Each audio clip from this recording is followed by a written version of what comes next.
Você certamente já ouviu falar no poema Morte e Vida Severina, do pernambucano João Cabral de Melo Neto. Se sim, deve estar se perguntando por que iniciar uma discussão sobre a pedagogia da periferia com um poema que trata da sina de um retirante. Tenha um pouquinho de paciência aí, que, em 5 minutos, tentarei explicar.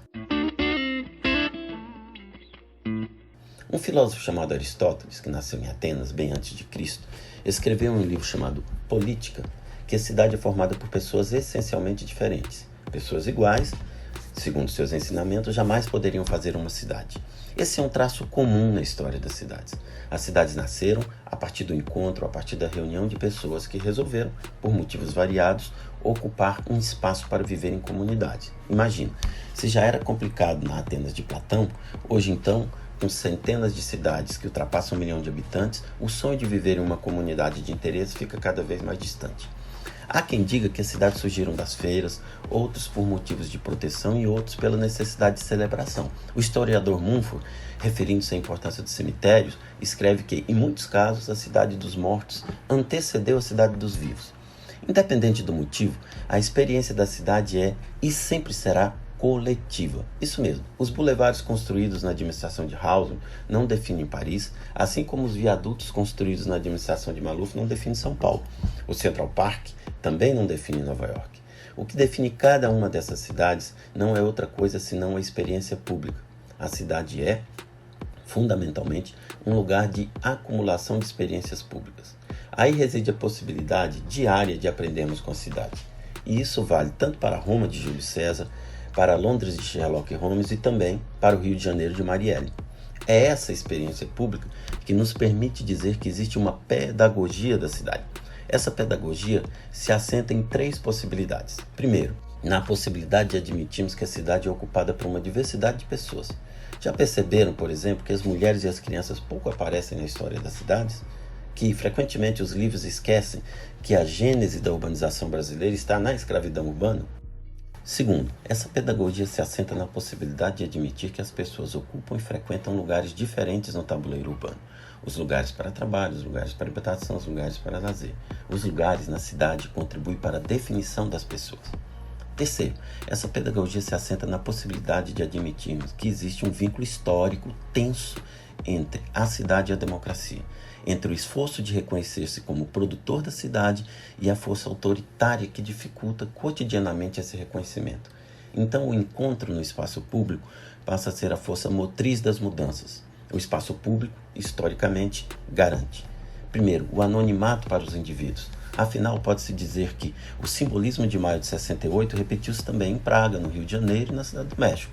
A multidão garante a segurança. Não por acaso Jean Valjean tenha se escondido do inspetor Javert em Paris. Umbigo do mundo. Nenhuma floresta esconde um homem como aquela multidão, escreveu Victor Hugo em Os Miseráveis. O espaço público também garante a visibilidade para as agendas coletivas. Lembre-se do movimento Passe Livre e, bem antes, a luta pelos direitos civis nos Estados Unidos. Martin Luther King foi assassinado na cidade de Memphis. I have a dream that one day this nation will rise up and live out the true meaning of its creed. We hold these truths to be self-evident that all men are created equal. Por último, e não menos importante, o espaço público representa temor para os déspotas. Luís XVI foi levado à guilhotina. Os historiadores negacionistas até dizem que, durante o cortejo, nas fétidas ruas de Paris, a mulherada indignada gritava: ele não, ele não, ele não. Essa pedagogia, esse destino educativo, não é de fácil reconhecimento e não ocorre apenas nos momentos históricos conhecidos como revoltas, protestos, revoluções.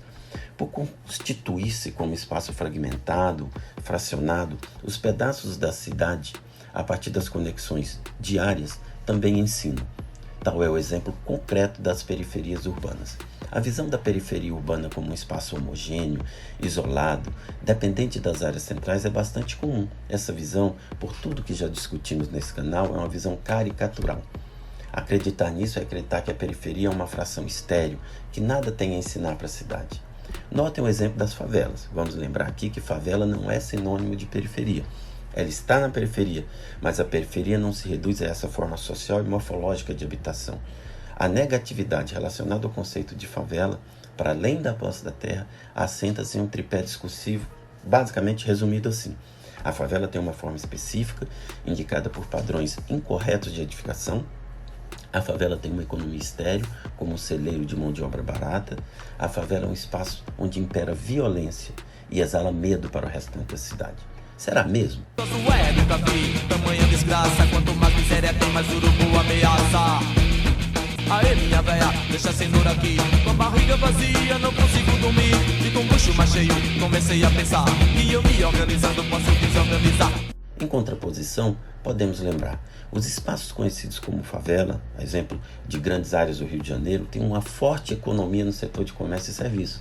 Longe de construir-se em espaços estéreis do ponto de vista econômico, existe uma economia que pulsa na periferia e coloca em dúvida a ideia homogênea de que ali é um espaço estéril do ponto de vista econômico. A violência que deveria ocupar os noticiários de TV, manchados de vermelho, é a da negligência, da ausência de políticas de infraestrutura urbana, de lazer e de cultura, e não da criminalização a priori daqueles que habitam as favelas e as periferias da cidade.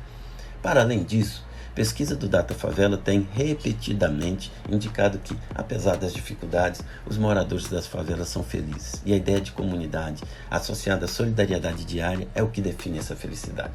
Para quem duvida disso, é só dar uma olhadinha no Fundo Solidário Covid-19 para as Mães da Favela, criado pela CUFA, Central Única das Favelas.